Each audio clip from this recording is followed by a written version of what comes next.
వ్యవసాయాన్ని కార్పొరేట్ కంపెనీల వ్యవసాయంగా మార్చే ప్రభుత్వాల విధానాలకు వ్యతిరేకంగా రైతాంగం సంఘటితంగా పోరాడాలని ఆంధ్రప్రదేశ్ రైతు సంఘం జిల్లా కార్యదర్శి కె శ్రీనివాస్ పిలుపునిచ్చారు.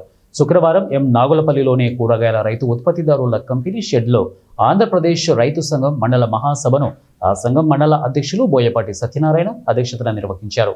మహాసభ ప్రారంభ సూచకంగా రైతు సంఘం జెండాని నందమూరి త్రినాథ్ ఎగురవేశారు.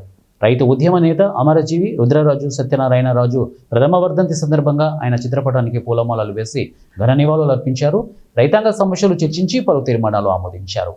విధానాలు కూడా రైతులు నష్టపోతున్న పరిస్థితి కనబడతా ఉన్నది. ప్రధానంగా ఇవాళ ట్రంప్ తీసుకున్న సుంకాలను కూడా రైతులు నష్టపోతూ ఉన్నారు.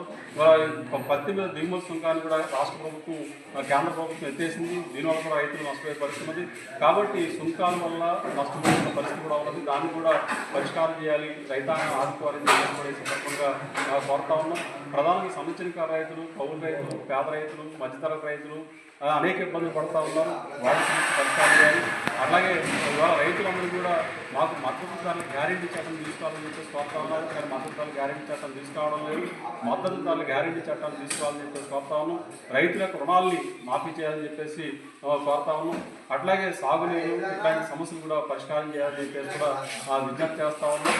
కాబట్టి ఈరోజు రైతులు అనేక పద్ధతులు అనేక రూపాల్లో నష్టపోతూ ఉన్నారు.